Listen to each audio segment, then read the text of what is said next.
सूत्रों में प्रवेश के पहले कुछ बातें समझ लें। फ्रेडरिक नीत्शे ने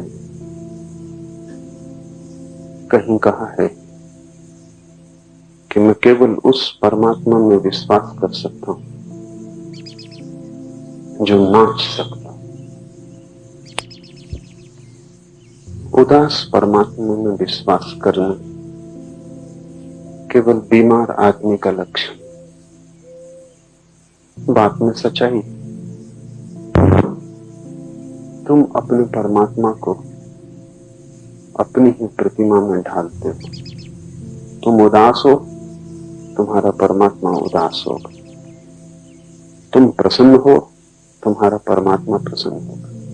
तुम नाच सकते हो तो तुम्हारा परमात्मा भी नाच सकेगा। तुम जैसे हो वैसा ही तुम्हें अस्तित्व दिखाई पड़ता है। तुम्हारी दृष्टि का फैलाव ही सृष्टि।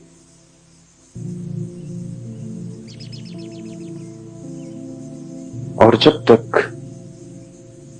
तुम नाचते हुए परमात्मा में भरोसा न कर सको तब तक जानना कि तुम स्वस्थ नहीं हुए।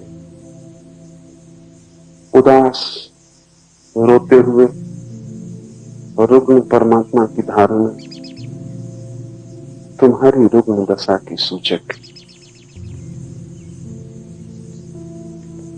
पहला सूत्र है आज का, आत्मा नर्तक है।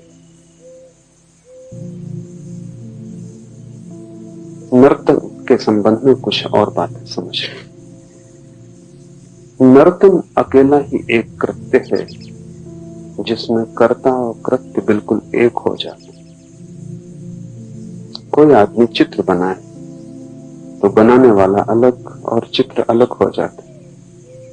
कोई आदमी कविता बनाए तो कवि और कविता अलग हो जाती। कोई आदमी मूर्ति गढ़े तो मूर्तिकार और मूर्ति अलग हो जाती। सिर्फ नर्तन एकमात्र कृत्य है जहां नर्तक और नृत्य एक होता है। उन दोनों को अलग नहीं किया जा सकता। अगर नर्तक चला जाएगा, नृत्य चला जाएगा। और अगर नृत्य खो जाएगा तो उस आदमी को जिसका नृत्य खो गया, नर्तक कहने का कोई अर्थ नहीं। वे दोनों संयुक्त हैं। इसलिए परमात्मा को नर्तक कहना सार्थक है। ये सृष्टि उससे भिन्न नहीं, ये उसका नृत्य है, ये उसकी कृति नहीं है। ये कोई बनाई हुई मूर्ति नहीं है कि परमात्मा ने बनाया और वो अलग हो गया। प्रतिपल परमात्मा इसके भीतर मौजूद है। वो अलग हो जाएगा तो नर्तन बंद हो जाएगा। और ध्यान रहे कि नर्तन बंद हो जाएगा तो परमात्मा भी खो जाएगा, वो बच नहीं सकता। फूल फूल में, पत्ते पत्ते में, कण कण में वह प्रकट हो रहा है। सृष्टि कभी पीछे अतीत में होकर समाप्त नहीं हो गई, प्रतिपल हो रही। प्रतिपल सृजन का कृत्य जारी, इसलिए सब कुछ नया है। परमात्मा नाच रहा है, बाहर भी भीतर भी। आत्मा नर्तक है, इसका अर्थ है कि तुमने जो भी किया है, तुम जो भी कर रहे हो और करोगे, वो तुमसे भिन्न नहीं, वो तुम्हारा ही खेल। अगर तुम दुख झेल रहे हो तो ये तुम्हारा ही चुनाव। अगर तुम आनंद मग्न हो, ये भी तुम्हारा चुनाव, कोई और जिम्मेवार नहीं। मैं कॉलेज में प्रोफेसर था, नया नया वहां पहुंचा। कॉलेज बहुत दूर था गांव से, और सभी प्रोफेसर अपना खाना लेकर साथ ही आते थे और दोपहर को एक टेबल पर इकट्ठे होते। संयोग की बात थी, मैं जिनके पास बैठा था उन्होंने अपना टिफिन खोला, झांक के देखा और कहा, फिर वही आलू की सब्जी और रोटी। मुझे लगा कि उन्हें शायद आलू की सब्जी और रोटी पसंद नहीं, लेकिन नया था, मैं कुछ बोला नहीं। दूसरे दिन फिर वही हुआ। उन्होंने फिर डब्बा खोला और कहा कि फिर वही आलू की सब्जी और रोटी। तो मैंने उनसे कहा कि अगर आलू की सब्जी और रोटी पसंद नहीं तो अपनी पत्नी को कहे कि कुछ और बनाए। उन्होंने कहा पत्नी पत्नी कहाँ, मैं खुद ही बनाता हूं।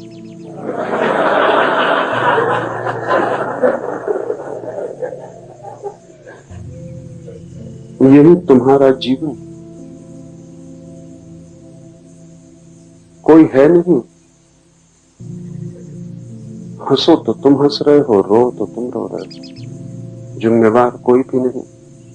ये हो सकता है कि बहुत दिन रोने से तुम्हारी रोने की आदत बन गई हो और तुम हंसना भूल गए हो। ये भी हो सकता है कि तुम इतने रोए हो कि तुमसे अब कुछ और करते बनता नहीं, अभ्यास हो गया। ये भी हो सकता है कि तुम भूल ही गए, इतने जन्मों से रो रहे हो कि तुम्हें याद ही नहीं कि कभी ये मैंने चुना था रोना। लेकिन तुम्हारे भूलने से सत्य नहीं असत्य होता। तुमने ही चुना है, तुम ही मालिक हो, और इसलिए जिस क्षण तुम तय करोगे उसी क्षण रोना रुक जाए। इस बोध से भरने का नाम ही कि मैं ही मालिक हूं, मैं ही सृष्टा हूं, जो भी मैं कर रहा हूं उसके लिए मैं ही जिम्मेवार हूं। जीवन में क्रांति हो जाए। जब तक तुम दूसरे को जिम्मेवार समझोगे तब तक क्रांति असंभव, क्योंकि तब तक तुम निर्भर रहोगे। तुम सोचते हो दूसरे तुम्हें दुखी कर रहे हैं, तो फिर तुम कैसे सुखी हो सकोगे? असंभव, क्योंकि दूसरों को बदलना तुम्हारे हाथ में नहीं। तुम्हारे हाथ में तो केवल स्वयं को बदलना है। अगर तुम सोचते हो कि भाग्य के कारण तुम दुखी हो रहे हो तो फिर तुम्हारे हाथ के बाहर हो गई बात। भाग्य को तुम कैसे बदलोगे? भाग्य तुमसे ऊपर।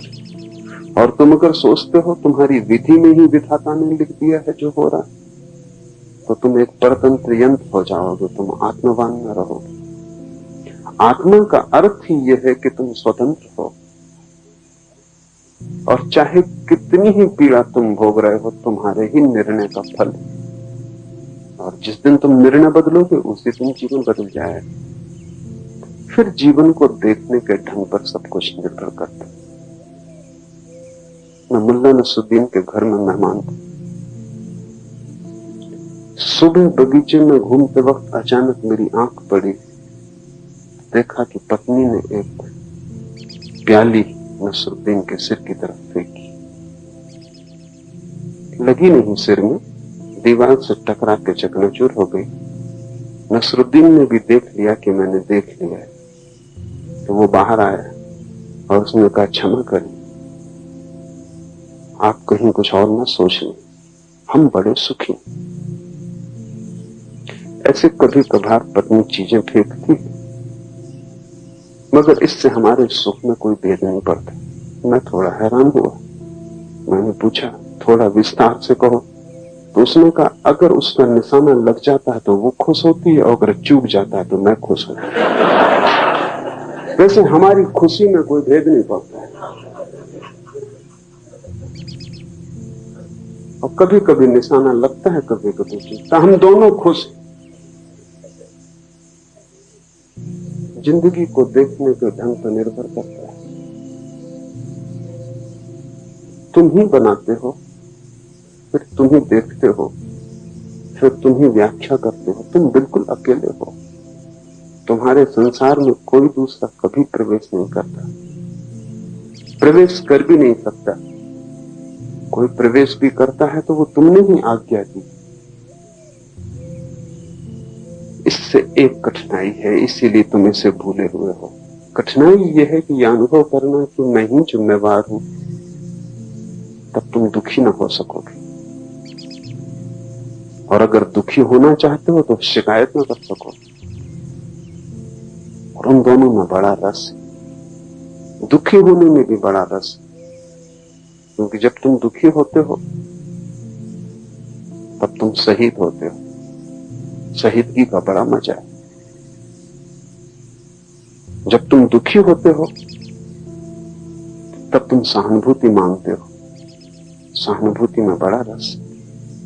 इसलिए तो लोग अपने दुख की कथा एक दूसरे को बढ़ा चढ़ा के सुनाते रहते। क्या कारण होगा कि लोग दुख की इतनी कथा सुनाते रहते? कोई सुनना भी नहीं चाहता। कौन उत्सुक है तुम्हारे दुख में? और दुख की बातें सुन के दूसरा भी उदास ही होगा। कोई दूसरे के जीवन में फूल तो नहीं खिल जाएंगे। लेकिन तुम सुनाए जा रहे हो, और दूसरा तभी तक सुनता है जब तक उसे आशा रहती कि तुम भी उसकी सुनोगे, अन्यथा वो खिसक जाए। तुम उन्हीं आदमियों को कहते हो कि उबाने वाले हैं, जो तुम्हें बोलने का मौका ही नहीं देते। तो एक समझौता है, तुम हमें उबाओ, हम तुम्हें उबाएं। तुम अपने दुख की कथा कह के हमें परेशान करो, हम अपने दुख की कथा कह के तुम्हें परेशान करें और बराबर हो जाएं। क्यों आदमी दुख की इतनी चर्चा करता है? क्या कारण? सहानुभूति की अपेक्षा रखता है। दुख की बात करेगा तो कोई पुचकारेगा, सहलाएगा, कोई कहेगा कि बड़े दुखी हो। दूसरे का प्रेम मांग रहे हो तुम दुख के द्वारा, इसलिए दुख में तुम्हारा बड़ा इन्वेस्टमेंट है। उसमें तुमने बहुत अपनी संपत्ति लगाई। जब भी तुम दुखी होते हो तभी तुम्हें थोड़ी सी आशा चारों तरफ से मिल रही। लोग तुम्हें सहारा देते मालूम पड़ते हैं, सहानुभूति दिखलाते। प्रेम तुम्हें जीवन में मिला नहीं और सहानुभूति कचरा है, लेकिन प्रेम के लिए वही निकटतम परिपूरक है। जिसको असली सोना न मिला हो वो फिर नकली सोने से काम चलाने लगता है। सहानुभूति नकली प्रेम। आकांक्षा तो प्रेम की थी, लेकिन प्रेम को तो अर्जित करना होता है, क्योंकि प्रेम केवल उसी को मिलता है जो प्रेम दे सकता है। प्रेम दान का प्रतिफल। तुम देने में असमर्थ हो, तुम सिर्फ मांग रहे हो। तुम भिखमंगे हो, तुम सम्राट नहीं। और मांगते हो तो जितने ज्यादा दुखी हो उतनी ही आसानी हो जाती। भिखमंगे को रास्ते पे देखो, वो झूठे घाव अपने शरीर पे बनाए हुए, वो घाव असली नहीं, वो मवाद ऊपर से लगाई गई। लेकिन जब वो बिल्कुल दुख से भरा होता तब तुमको भी ना करना मुश्किल हो जाता। गिलानी होती, अहंकार को चोट लगती कि तुम्हें दुखी आदमी को कैसे ना करो। अगर वो स्वस्थ तगड़ा तो तुम भी कहोगे कि मुस्तंदे हो, कुछ करो।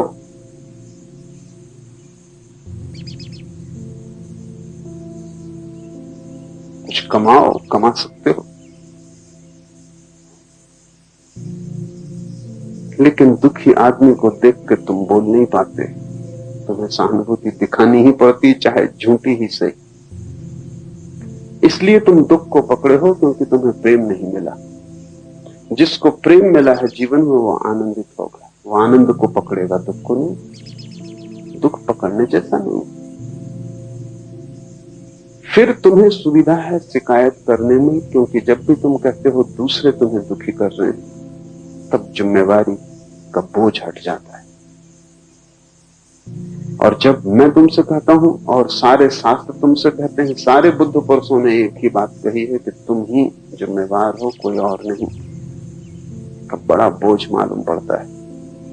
सबसे बड़ा बोझ तो ये मालूम पड़ता है कि अब शिकायत तुम किसी पर फेंक नहीं सकते। और उससे भी बड़ा बोझ इस बात का पड़ता है कि तुम सहानुभूति किससे मांगोगे अगर तुम ही जिम्मेवार हो।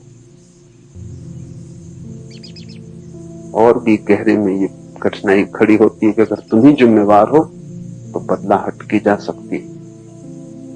और बदलाहट करना एक क्रांति, एक रूपांतरण से गुजरना है। तुम्हारी पुरानी आदतें हैं वो सभी तोड़नी होंगी। तुम्हारा एक पुराना ढांचा है वो सभी गलत है। अब तक तुमने जो मकान बनाया है वो पूरा का पूरा नर्क है, लेकिन तुमने ही बनाया है, चाहे कितना ही बड़ा बना लिया हो, उसे पूरा गिराना पड़ेगा। अतीत का सारा श्रम व्यर्थ जाता मालूम पड़ता है। इसलिए तुम इस सत्य से बचने की कोशिश करते हो, लेकिन जितने तुम बचोगे उतने ही तुम भटकोगे। तो पहली बात समझ लो कि तुम ही केंद्र हो अपने अस्तित्व के, कोई जिम्मेवार नहीं। और कितना ही बोझ मालूम पड़े, लेकिन तुम ही जिम्मेवार हो, इस सत्य को अगर स्वीकार कर लोगे तो जल्दी ही सारे दुख खो जाएंगे। क्योंकि एक बार ये साफ हो जाए कि मैं ही बना रहा हूं अपना खेल,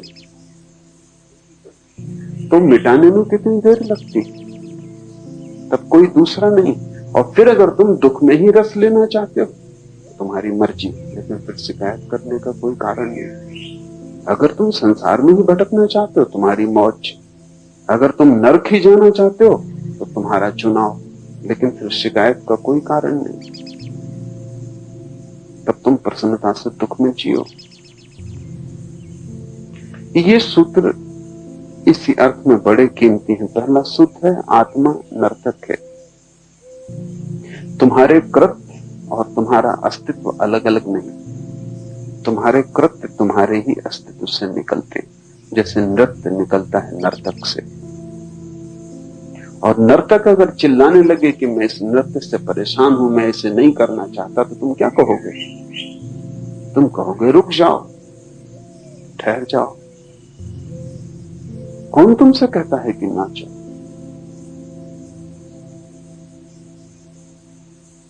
तुम ही नाच रहे हो। रुक जाओ अगर ये सब व्यर्थ है और तुम्हें रस कर और प्रीति कर नहीं, और अगर तुम्हें दुख मिलता है तो रुको, ठहरो, नृत्य खो जाएगा। आत्मा नर्तक है, इसका अर्थ यह है कि तुमने जो भी किया है तुमने ही किया, तुमसे ही निकला है।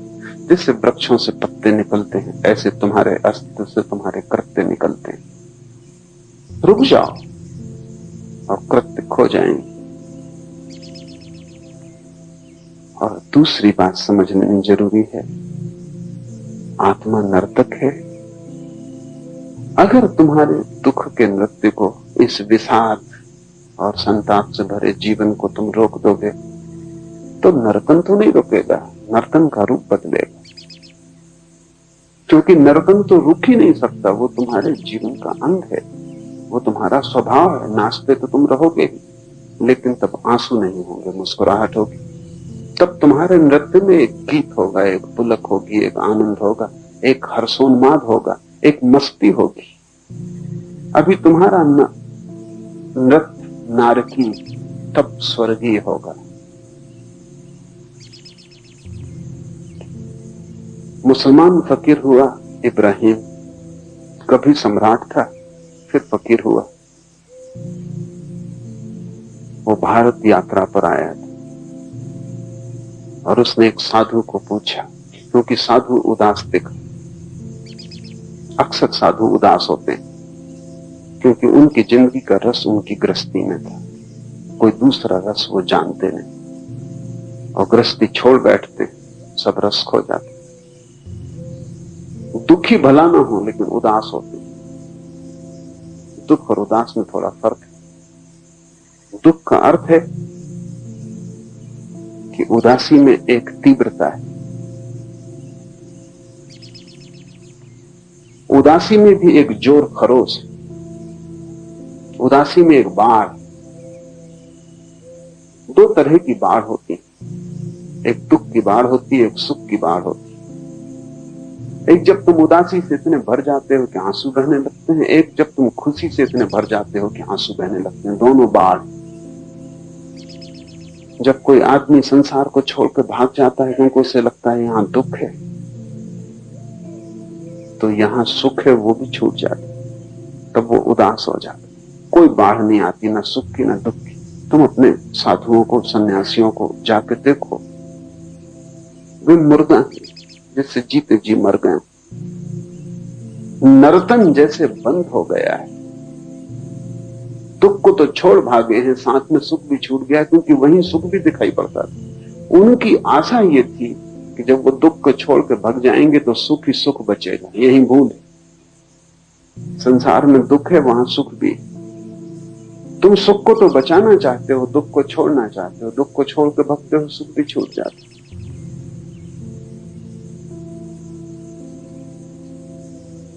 वो साधु उदास था, साधारण साधु रहा होगा, क्योंकि सच में जो साधु है वो सुख दुख दोनों को छोड़ता है। सुख को बचाना नहीं चाहता, सुख दुख दोनों को छोड़ता है। जैसे ही सुख दुख दोनों को छोड़ता है, उदासी खो जाती, क्योंकि उदासी उन दोनों का मध्य बिंदु। जब तुमने दोनों ही छोड़ दिए तो मध्य बिंदु भी खो जाता। और तब एक नई आयाम की यात्रा शुरू होती है, जो आनंद, शांति, निर्वाण, जो भी नाम हम देना चाहते हैं। आनंद में बाढ़ नहीं, आनंद ठंडी किरण, ठंडा प्रकाश, वहां बाढ़ नहीं। आनंद उदासी जैसा है एक अर्थ में। उदासी सुख और दुख के मध्य में है, आनंद सुख और दुख के पार है।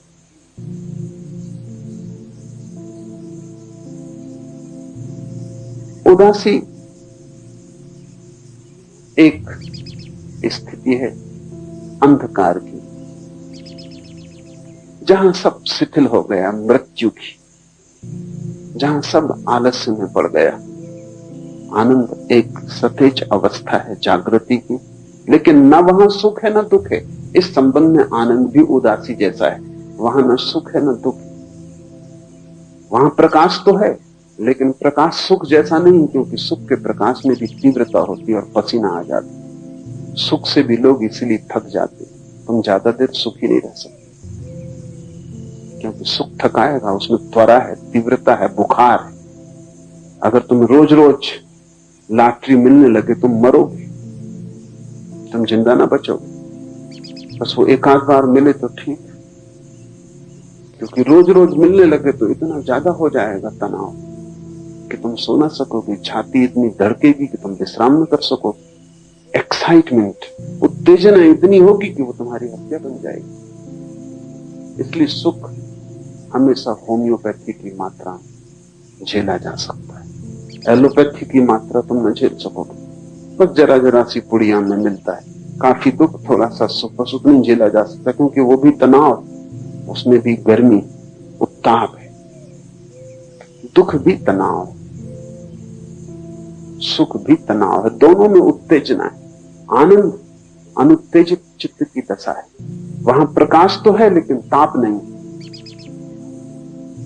वहां नृत्य तो है लेकिन उत्तेजना नहीं, वहां एक शांत मौन नृत्य, जहां कोई आवाज नहीं होती, वहां शून्य में नर्तन, जिससे कोई थकान नहीं आती। वो शरीर का नहीं, सुख और दुख दोनों शरीर के, आत्मा का है आनंद, वो एक दूसरा ही नर्तन। वो साधु साधारण साधु था, जैसे तुम्हें सब जगह मिल जाएंगे। इब्राहिम ने उस साधु को उदास देखा तो हैरान हुआ, क्योंकि इब्राहिम की धारणा थी कि साधु आनंदित हो जाना चाहिए। तो उसने पूछा कि साधु का लक्षण क्या है। इब्राहिम ने साधु को पूछा, साधु का लक्षण क्या है। और साधु ने कहा, रोटी मिल जाए तो स्वीकार कर ले, और न मिले तो संतोष करे। तो इब्राहिम ने कहा, ये तो कुत्ते का लक्षण, इसमें साधु का क्या। कुत्ता भी यही करता है, मिल जाए तो ठीक, न मिले तो संतुष्ट। साधु हैरान हुआ, तो उसने कहा कि आप साधु की क्या परिभाषा करते। तो इब्राहिम ने कहा, मिल जाए तो बांट के खाए, और न मिले तो नाच के धन्यवाद दे परमात्मा को कि तूने तपश्चर्या का एक अवसर दिया। साधु की परिभाषा, मिल जाए तो बांट के खाए, जो भी मिले उसे बांटे, वही साधु। उसे पकड़े और रोके तो ग्रस्त है, बचाए तो ग्रस्त है, बांटे तो साधु। वो चाहे आनंद हो, चाहे ज्ञान हो, कुछ भी हो, चाहे ध्यान हो, जो भी मिल जाए उसे बांट दे। क्योंकि बड़े मजे की बात है, इस संसार में जो चीजें हैं, अगर तुम उन्हें बांटो तो वो कम हो जाएंगी, इसलिए आदमी पकड़ते। तुम तिजोरी को बांटोगे तो ज्यादा दिन तिजोरी बचेगी नहीं, क्योंकि संसार में सभी सीमित, बांटा की गया, इसलिए संसार में सीमित को पकड़ना पड़ता है। पर इस आदत को आत्मा में ले जाने की कोई जरूरत नहीं, वहां संपदा असीम, वहां जितना बांटो उतना बढ़ता है, जितना उलीचो उतना नया आता है। सागर है अनंत। इब्राहिम ठीक कहता है, मिले तो बांट के खा ले, अकेला ना खाए, बांटे। न मिले तो नाच के धन्यवाद दे। संतोष काफी नहीं है, क्योंकि संतोष में तो उदासी है। लोग अक्सर कहते हैं कि संतोषी सदा सुखी। गलती नहीं, संतोषी सुखी नहीं होता। संतोषी सिर्फ सुख मानता है, भीतर गहरे में दुखी होता, लेकिन कुछ भी नहीं कर पाता, अवश्य इसलिए संतोष को धार लेता है। न संतोषी नहीं। संतोष तो उदासी का हिस्सा है। सह लिया, ज्यादा शोरगुल न मचाया, शिकायत न की। ये मरे हुए चित्त का लक्षण हुआ। इब्राहिम ने कहा कि न मिले तो नाच के धन्यवाद दे कि तूने एक अवसर दिया, तपश्चर्या, आज उपवास होगा। मिले तो धन्यवाद, क्योंकि बांटा, फैलाया। न मिला तो धन्यवाद। साधु के आनंद को नष्ट नहीं किया जा सकता, और तुम्हारे दुख को नष्ट भी किया जाए तो ज्यादा से ज्यादा उदासी फलित होगी। तुम किसी तरह दुख को छोड़ भी दो तो बस उदास हो जाते। तुम्हें दुख भी संलग्न रखता है, काम में लगाए रखता है। तुमने ख्याल नहीं किया, अगर तुम्हारे सब दुख छिन जाएं तो तुम आत्महत्या कर लोगे, क्योंकि तुम करोगे क्या फिर? कुछ बचेगा नहीं करने को। बाप काम में लगा है क्योंकि बेटों को पढ़ाना है, शादी करनी है। सबकी शादी हो जाए, सबका काम निपट जाए इसी वक्त, तो बाप क्या करेगा? जिंदगी बेकार मालूम होगी। बेकार की चीजों में तुम्हें कारोबार मिला हुआ है, उससे तुम्हें लगता है तुम कुछ कर रहे हो, महत्वपूर्ण हो, जरूरी हो। तुम्हारे बिना दुनिया ना चलेगी। बेटे का क्या होगा, पत्नी का क्या होगा? इससे तुम्हारे अहंकार को सहारा मिलता है कि तुम आवश्यक हो, तुमसे ही सब चल रहा है। हालांकि सब तुम्हारे बिना भी चलता रहे। तुम नहीं थे तब भी चल रहा था, तुम नहीं होगे तब भी चलेगा, लेकिन बीच में थोड़ी देर को तुम सपना देख लेते हो अपने जरूरी होने का। तो ज्यादा से ज्यादा तुम अगर दुख को छोड़ो भी तो तुम संतोष कर सकते हो। संतोष में दुख छिपा हुआ है। संतोष ऊपर ऊपर से, भीतर दुख का घाव, वो मलहम पट्टी, वो उपचार नहीं। न साधु संतोषी नहीं होता, साधु आनंदित होता है। परिस्थिति कोई भी हो, मिलेगा तो बांट के आनंदित होगा, नहीं मिलेगा तो न मिलने में भी नाचेगा और आनंदित होगा। आत्मा का स्वभाव नर्तन, और आत्मा दो तरह से नाच सकती है। इस तरह से नाच सकती है कि चारों तरफ दुख का जाल पैदा हो जाए, चारों तरफ उदासी भर जाए, चारों तरफ अंधकार पैदा हो। और आत्मा ऐसे भी नाच सकती है कि चारों तरफ किरणें नाचने लगे और चारों तरफ फूल खिल जाएं। संन्यास आनंद का नृत्य है और ग्रस्त दुख का नृत्य। नर्क कहीं और नहीं। तुम इस आशा में मत बैठे रहना कि नर्क कहीं और। नर्क तुम्हारे गलत नाचने का ढंग है, जिससे दुख पैदा होता है। स्वर्ग भी कहीं और नहीं, स्वर्ग तुम्हारे ठीक नाचने का ढंग है, जिससे तुम जहां भी हो वहां स्वर्ग पैदा हो जाता है। स्वर्ग तुम्हारे नृत्य का गुण, नर्क भी तुम्हारे नृत्य का गुण। तुम नाचना नहीं जानते, लेकिन सदा तुम सोचते हो कि आंगन टेढ़ा है, इसलिए नाच ठीक नहीं हो रहा। आंगन टेढ़ा जरा भी नहीं, और जिससे नाचना आता है, टेढ़ा आंगन भी ठीक, कोई फर्क नहीं पड़ता। और जिससे नाचना नहीं आता, उसके लिए बिल्कुल ठीक ज्यामिति से बनाया गया 90 कोणों का आंगन भी नाचना नहीं आ जाएगा इससे। मैंने सुना है एक आदमी आंख के ऑपरेशन के लिए गए। ऑपरेशन के पहले डॉक्टर से उसने पूछा कि मुझे बिल्कुल दिखाई नहीं पड़ता, मुझे दिखाई पड़ना शुरू हो जाए डॉक्टर ने चिकित्सा के पहले परीक्षा की, कहा कि बिल्कुल। उस आदमी ने कहा क्या मैं पढ़ भी सकूंगा? डॉक्टर ने कहा बिल्कुल।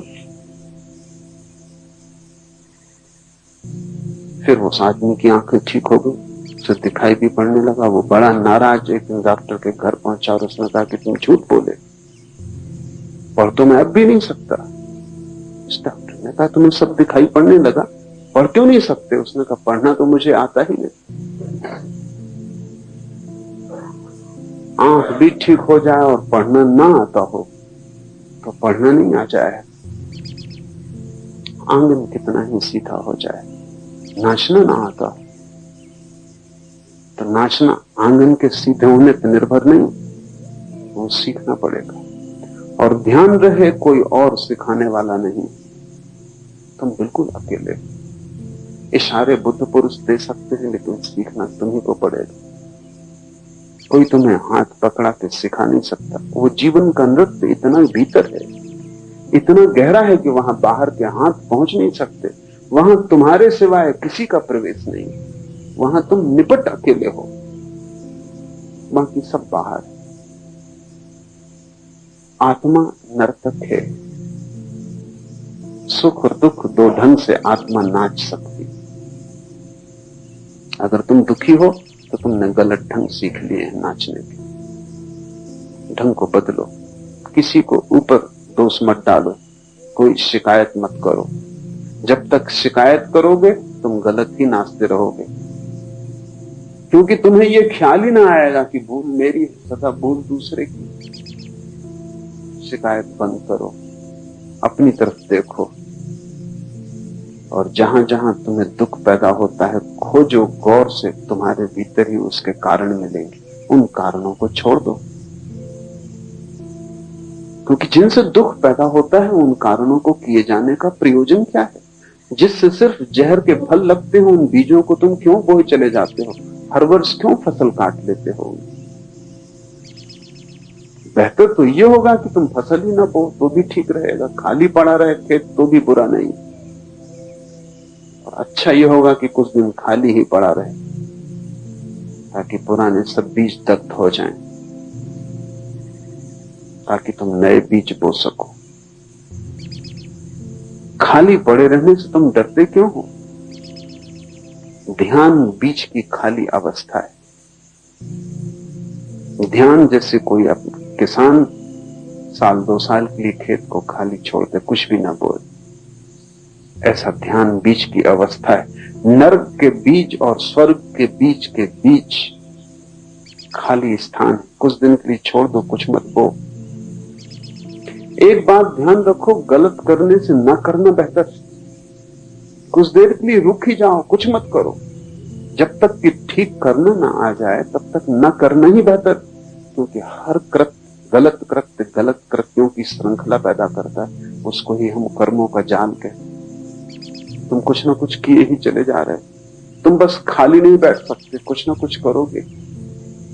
तुम खाली बैठ जाओ, वही ध्यान, ताकि पुरानी आदत छूट जाए और उस खाली बैठने में तुम्हें साफ साफ दिखाई पड़ने लगे, क्योंकि तुम इतने व्यस्त हो कि देखने की फुर्सत और सुविधा नहीं, समय नहीं। ध्यान का इतना ही अर्थ है कि तुम चुप 1 घंटा 2 घंटा 3 घंटा जितनी देर तुम्हें मिल जाए खाली बैठ जाओ, कुछ मत करो, सिर्फ देखते रहो, ताकि धीरे धीरे तुम्हारी आंख पैनी और गहरी हो जाए और तुम्हें यह दिखाई पड़ने लगे कि सभी जो हुआ मेरे जीवन में मैं ही उसका कारण था।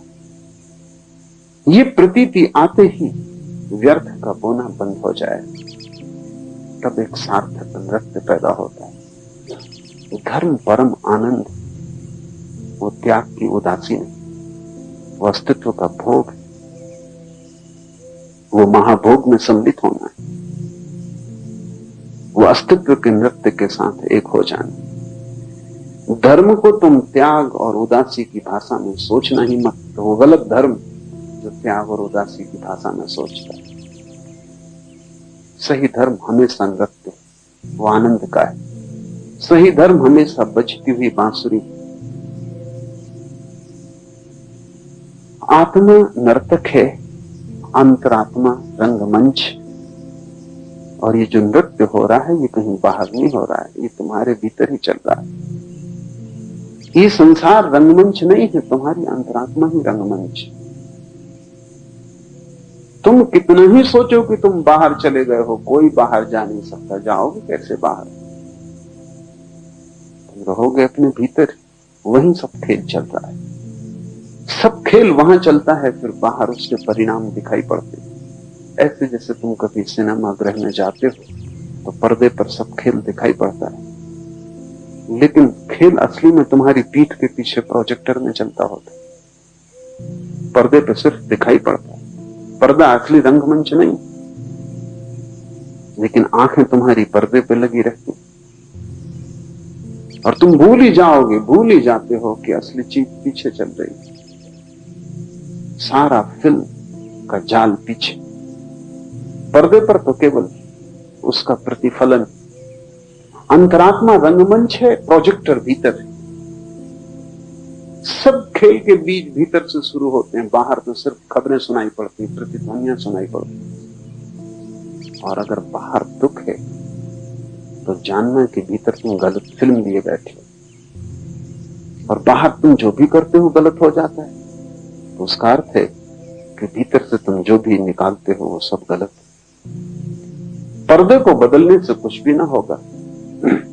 पर्दे को तुम कितना ही लीपो तो कोई फर्क ना पड़ेगा। तुम्हारी फिल्म अगर गलत भीतर से आ रही तो पर्दा उसी कहानी को दोहराता रहेगा।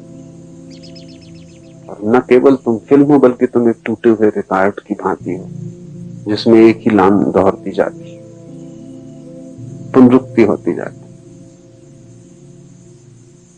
तुमने कभी भीतर अपनी खोपड़ी की जांच पड़ताल की तो तुम पाओगे वहां वही वही चीजें दोहरती रहती हैं। टूटा हुआ रिकॉर्ड, तुम वही वही दोहराते रहते हो, कुछ नया वहां नहीं घटता। और वहां तुम जो भी दोहराते हो उसके प्रतिफलन चारों तरफ सुनाई पड़ते हैं, चारों तरफ जगत के पर्दे पर उसका प्रतिफलन होता है। मुल्ला नसरुद्दीन एक दिन फिल्म देखने गया, पत्नी थी, साथ में उसका बच्चा था। मुल्ला नसरुद्दीन का बच्चा कोई ढंग का तो हो नहीं सकता, क्योंकि जब भीतर सब बेढंगा हो तो बाहर भी सब बेढंगा ही आता है। तो वो रो रहा है, चिल्ला रहा, शोरगुल मचा रहा। मैनेजर को कम से कम 7 दफा आना पड़ा कि भाई आप अपने पैसे वापस ले लें और जाएं, या इस बच्चे को चुप रखें।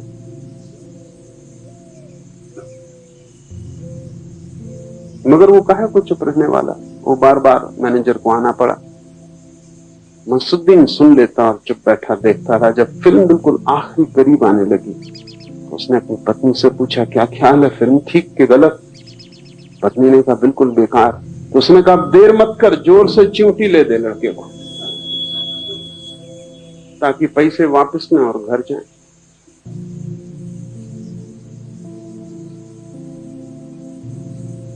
तुम बहुत दिन से देख रहे हो, कई जन्मों से देख रहे हो, सब गलत है। कब चिमटी लोगे? खुद को लेनी पड़ेगी, यहां कोई दूसरा नहीं। कब तुम जागोगे और वापस लौटोगे? और क्या जरूरत है इस गलत को देखने की जो तुम्हें कष्ट से भर रहा है, जो तुम्हें पीड़ा और बोझ दे रहा है, सिवाय संताप के और दुख स्वप्नों के, जिससे कुछ भी पैदा नहीं होता। इस भवन को तुम छोड़ सकते हो। इस भवन में तुम अपने ही कारण रुके हो, क्यों देर कर रहे हो? अभी मन भरा नहीं। अगर मन न भरा हो तो फिर बुद्ध, महावीर, कृष्ण, शिव, जीसस, इनकी बकवास में क्यों पढ़ते हो? अगर मन न भरा हो तो इनकी बातें मत सुनो, इनसे दूर रहो, इनसे बचो, क्योंकि ये केवल उनके लिए ही सार्थक है जिनका मन भर गया हो और जिन्होंने फिल्म काफी देख ली, जो उब गए वहां से, जो अब नर्क से बेचैन हो गए और एक स्वर्गीय नृत्य की आकांक्षा जिनमें जग गई, जिनकी अभीप्सा परमात्मा के लिए है। लेकिन तुम्हारी मनोदशा ऐसी है कि तुम दो नावों में सवार होना चाहते हो, उसी से तुम्हारा कष्ट और भी बढ़ जाता। तुम इस संसार को भी भोगना चाहते हो, चाहे कितना ही दुख हो यहां, लेकिन थोड़ी आशा बनी रहती है कि सुख होगा, बस अब होने के ही करीब। आशा टिकाए रखती, और तुम्हारा अनुभव तुमसे कहता है कि होने वाला नहीं, क्योंकि कई दफा तुम ये आशा कर चुके हो, सदा असफल गई। अनुभव तो बुद्धों के पक्ष में, आशा बुद्धों के खिलाफ, और तुम दोनों से भरे और दो नावें। तो आशा की नाव पर भी तुम एक पैर रखे रहते हो कि शायद थोड़ी देर और, इस स्त्री से सुख नहीं मिला तो शायद दूसरी स्त्री से मिल जाए, इस बेटे से सुख नहीं मिला तो दूसरे बेटे से मिल जाए, इस धंधे में सफलता नहीं मिली तो दूसरे धंधे में मिल जाए। तुम सदा आसपास की चीजें बदलते रहते हो, इस मकान में सुख नहीं तो दूसरे मकान में मिल जाए। ये छोटी है तिजोरी, थोड़ी बड़ी हो जाए तो मिलेगा। तुम कुछ ना कुछ आसपास बदलते रहते हो, पर्दे में फर्क करते रहते हो, लेकिन तुम्हारे भीतर की कथा वही प्रथा प्रोजेक्ट होती है पर्दे पर। हर जगह तुम्हें दुख मिलता है। अनुभव तो दुख का है, आशा सुख की। दो नावें। बुद्ध, महावीर, कृष्ण को सुनोगे तो वे अनुभव की बात कह रहे हैं। वे कह रहे हैं उतर आओ आशा के नाव से, अनुभव की नाव पर सवार हो जाओ। तुम सुनते भी हो उनकी, क्योंकि उनको भी तुम इंकार नहीं कर सकते, और उन्हें देख के भी तुम्हें भरोसा आता है कि जो हमें नहीं मिला है, लगता है इन्हें मिला है, क्योंकि उनकी दौड़ समाप्त हो गई। लेकिन भरोसा पूरा भी नहीं आता, क्योंकि पता नहीं धोखा दे रहे हो, कौन जाने न मिला हो ऐसे ही कह रहे हो, कौन जाने इन्हें ना मिला हो हमें मिल जाए। ये कहते हैं अंगूर खट्टे, हो सकता है न पहुंच पाए हो अंगूरों तक और हम पहुंच जाएं, तो आशा भी छूटती नहीं। अनुभव भी एकदम गलत है ऐसा कहना कठिन। इस तरह तुम द्वंद्व में हो। ये द्वंद्व ही तुम्हारी विक्षिप्तता है, और ये दोनों नावें अलग अलग यात्रा पर। तुम एक पर सवार हो जाओ, कोई जल्दी नहीं। तुम संसार की नाव पर ही पूरे सवार हो जाओ, जल्दी ही तुम उब जाओगे। लेकिन ये बुद्धों की नाव पर तुम्हारा जो पैर है, ये तुम्हें संसार का भी पूरा अनुभव नहीं होने देता। वहां भी तुम आधे आधे जाते हो, क्योंकि ये बुद्धों का ख्याल तुम्हारी आधी टांग को पकड़े हुए। तो तुम मंदिर भी संभालते हो, दुकान भी संभालते हो, न दुकान संभलती न मंदिर संभलते। ये दोनों साथ संभल नहीं सकते। तुम पूरी तरह दुकान पे ही चले जाओ, भूल जाओ कि कभी कोई बुद्ध हुआ, कोई महावीर, कोई कृष्ण हुआ, शिव हुए, भूलो ये कोई शास्त्र है, सब भूलो। बस खाता वही सब कुछ है। एक बार तुम पूरे वहां लग जाओ तो जल्दी ही तुम वहां से बाहर निकल आओगे। तुम्हारा अनुभव ही तुम्हें कहेगा कि सब व्यर्थ, वो भी नहीं हो पाता। और बुद्धों की नाव में तुम पूरे सवार नहीं हो पाते, क्योंकि तुम्हारा मन कहे चला जाता है कि अभी जल्दी मत करो, अभी बहुत समय है, और अभी तुम्हारी उम्र ही क्या, ये तो बुढ़ापे की बातें। जब बिल्कुल मरने लगो और एक पैर कब्र में चला जाए, तब तुम दूसरा पैर बुद्ध की नाव पर सवार कर लें। अभी क्या जल्दी? तो लोग सोचते हैं धर्म बुढ़ापे के लिए। जब बिल्कुल मरने लगेंगे तब उन्हें गंगा जल की जरूरत पड़ती। जब बिल्कुल मरने लगेंगे तब कोई उनके कान में नमोकार मंत्र दोहरा दे। मरते वक्त जब सब व्यर्थ हो गया और जब कोई ऊर्जा न बची, कोई शक्ति न बची यात्रा की, तब तुम यात्रा को तैयार होते नहीं। तुम फिर गिरोगे वापस संसार में, फिर तुम उसी नाव पर सवार हो। ऐसा तुम अनंत बार कर चुके हो।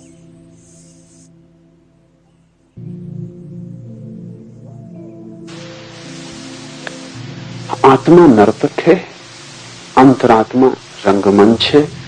ध्यान रखो जो भी तुम्हें बाहर दिखाई पड़ता है वो तुमने भीतर से बाहर डाला है। तुम जीवन में वही देखते हो जो तुम डालते हो,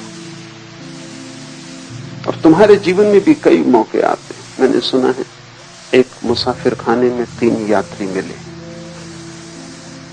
एक बूढ़ा था 60 साल का, एक कोई 45 साल का अधेड़ आदमी था, और एक कोई 30 साल का जवान था। तीनों बातचीत में लग गए। उस जवान आदमी ने कहा, कल रात एक ऐसी स्त्री के साथ मैंने बिताई कि इससे सुंदर स्त्री संसार में दूसरी नहीं हो सकती, और जो सुख मैंने पाया अवर्णनीय। 45 साल के आदमी ने कहा, छोड़ो बकवास, बहुत स्त्रियां मैंने देखी, वो सब अवर्णनीय जो सुख मालूम पड़ते हैं, कुछ अवर्णनीय नहीं है, सुख भी नहीं। सुख मैंने जाना कल रात, राजभोज में आमंत्रित था। ऐसा सुस्वादु भोजन कभी जीवन में जाना नहीं। बूढ़े आदमी ने कहा, यह भी बकवास है, असली बात मुझसे पूछो। आज सुबह ऐसा दस्त हुआ, पेट इतना साफ हुआ, ऐसा आनंद मैंने कभी जाना नहीं, अवर्णनीय। बस संसार के सब सुख ऐसे ही हैं, उम्र के साथ बदल जाते, लेकिन तुम ही भूल जाते हो। 30 साल की उम्र में काम वासना बड़ा सुख देती मालूम पड़ती, 45 साल की उम्र में भोजन ज्यादा सुखद हो जाता, इसलिए अक्सर 40-45 के पास लोग मोटे होने लगते। 60 साल के करीब भोजन में कोई रस नहीं रह जाता, सिर्फ पेट ठीक से साफ हो जाए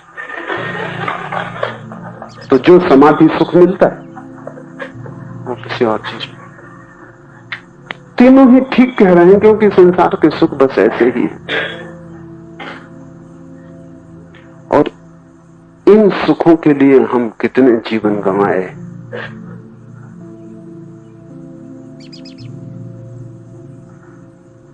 और ये मिल भी जाए तो भी कुछ नहीं मिलता। क्या मिलेगा? अंतरात्मा रंगमंच है, बाहर तुम वही देखते हो जो तुम भीतर से डालते हो। जवान आदमी की आंखों से वासना बाहर जाती, उसका सारा शरीर वासना के तत्वों से भरा है। वो जहां भी देखता है वहां स्त्री दिखाई पड़ती, सब तरफ काम वासना ही उसे पकड़ लेती। मुल्ला नसरुद्दीन जवान था, पत्नी के साथ एक चित्रों की प्रदर्शनी थी, वहां गया। नई नई शादी थी और जगह जगह घूमने का ख्याल था। प्रदर्शनी में बड़े कीमती चित्र थे। एक चित्र के पास नसरुद्दीन रुक गया और देर तक ठहरा रहा, भूल ही गया कि पत्नी भी साथ है। चित्र एक नग्न स्त्री का था, अति सुंदर, और नग्नता बस थोड़े से 2-4 पत्तों से ढकी थी। चित्र का नाम था वसंत। वो ठगा सा खड़ा था। आखिर पत्नी ने उसका हाथ झचकोरा और कहा, क्या पतझड़ की प्रतीक्षा कर रहे हो?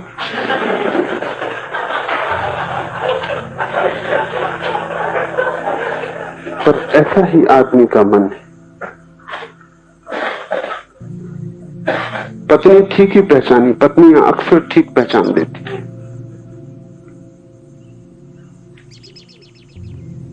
तुम्हारे भीतर जो जोर मार रहा हो वही चारों तरफ का संसार हो जाता है, तुम उसे रंगते हो। हमारे पास एक शब्द है बड़ा बहुमूल्य, दुनिया की किसी भाषा में वैसा शब्द खोजना कठिन है, वो है राग।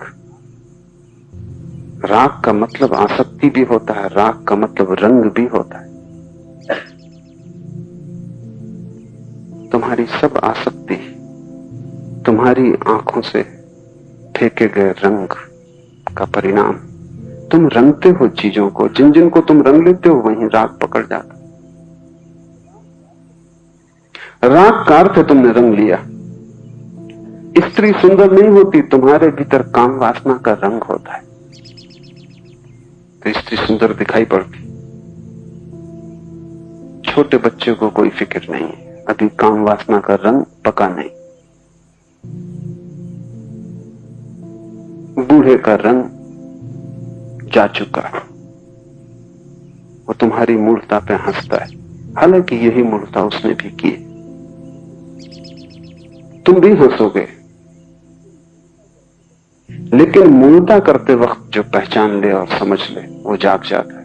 मूर्खता का रंग जब चला जाए तब हंसने में कोई बहुत अर्थ नहीं, तब तो कोई भी हंसता है।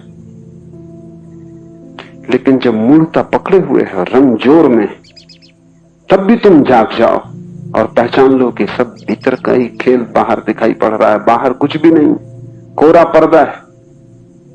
अंतरात्मा ही रंगमंच और वही प्रोजेक्टर है और वहीं से हम सारा फैलाव कर रहे हैं। बुद्धि के वश होने से सत्व की सिद्धि होती है और ये जो खेल चल रहा है तब तक चलता रहेगा और तुम इसमें भटके रहोगे जब तक बुद्धि बस में ना हो। बुद्धि के वश में होने से सत्व की सिद्धि हो जाती। जैसे ही तुम्हें ये स्मरण आ जाए कि सारा खेल भीतर से चल रहा है, तो फिर संसार को वश में करने की तुम फिक्र छोड़ दोगे। वो कभी किसी के वश में नहीं हुआ, वहां कुछ है भी नहीं, वहां केवल पर्दा है। तुम अपनी बुद्धि को वश में कर लो और सारा संसार तुम्हारे वश में हो जाता है।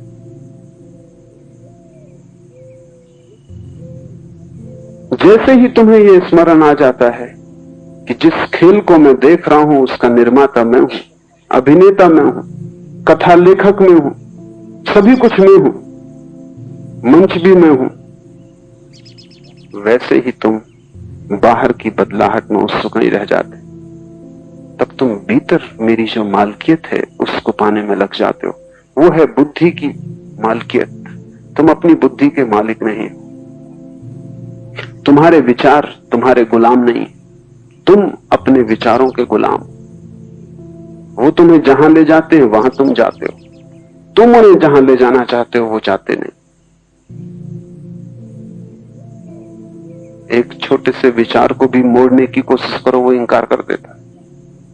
एक छोटे से विचार को कहो कि शांत हो जाओ, वो बगावत कर देता है।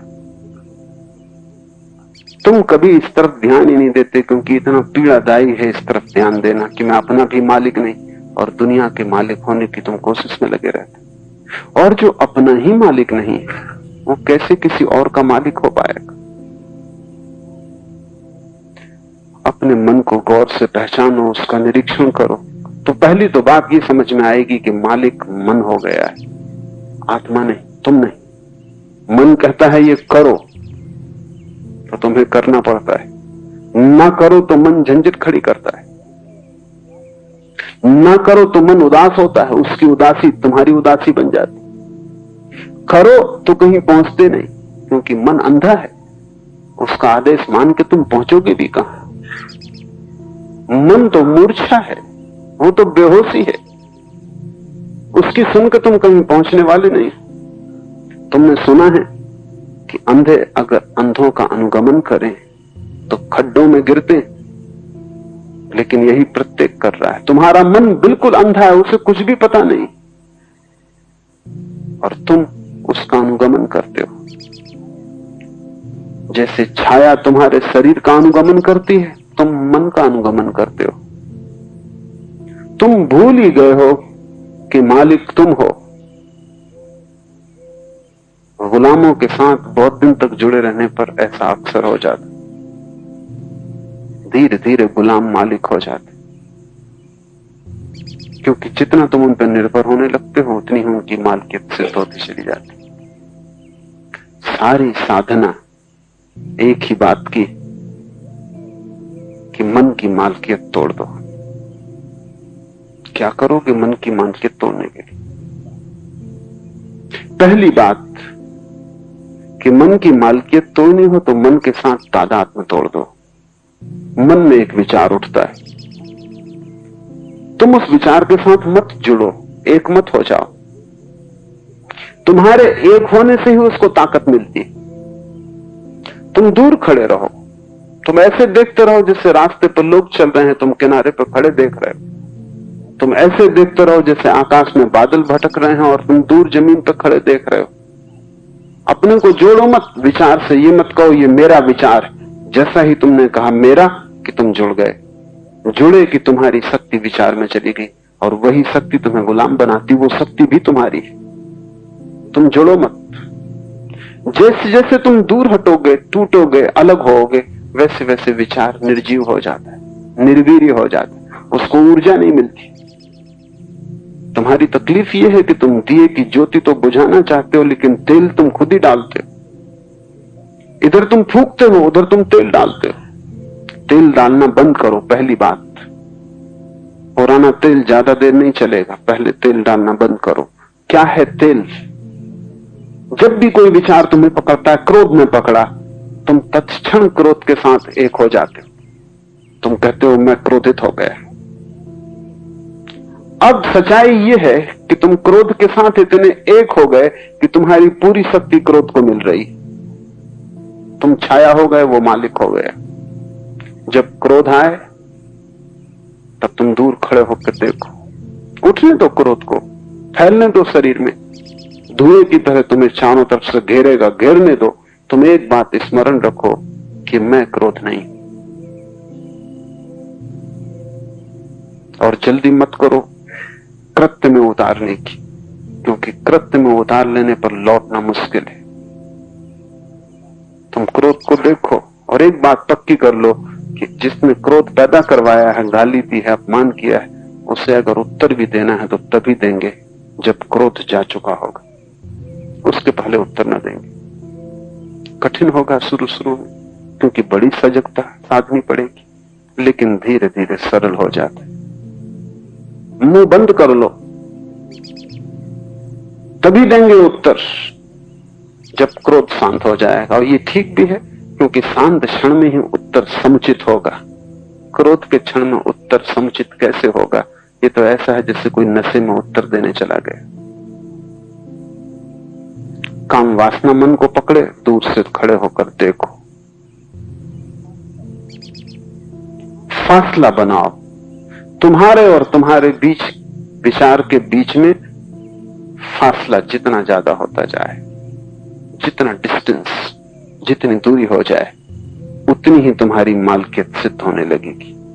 तुम इतने सट के खड़े हो गए हो कि तुम भूल ही गए हो कि दोनों के बीच कुछ जगह है। इसे आज से ही शुरू करो। जल्दी नहीं परिणाम आएंगे, क्योंकि जन्मों जन्मों की निकटता है, एक दिन में तोड़ी भी नहीं जा सकती। बड़े पुराने संबंध है, तोड़ने में वक्त लगेगा। लेकिन अगर तुमने थोड़ा सा चेष्टा की तो टूट जाएगा, क्योंकि संबंध झूठा है। असली होता तो टूटता नहीं। झूठा बस ख्याल है, ख्याल ही भर है कि मैं इसके साथ एक हूं। एक हो जाने का ख्याल ही झंझट खड़ी कर देता है। भूख लगे तो ऐसा मत कहो कि मुझे भूख लगी, इतना ही कहो कि मैं देखता हूं शरीर को भूख लगी। और सच्चाई भी यही, तुम देखने वाले हो। भूख शरीर को लगती है, चेतना को कभी कोई भूख लग भी नहीं सकती। शरीर में ही भोजन जाता है, शरीर में ही रक्त मांस की जरूरत पड़ती है, शरीर ही थकता है, चेतना कभी थकती नहीं। चेतना तो ऐसा दिया है जो बिना बाती और बिना तेल के जलता है। वहां कोई भोजन, कोई ईंधन न जरूरी है, न कभी चाहा गया है। शरीर के लिए ईंधन चाहिए, भोजन चाहिए, पानी चाहिए। शरीर यंत्र है, आत्मा कोई यंत्र नहीं है।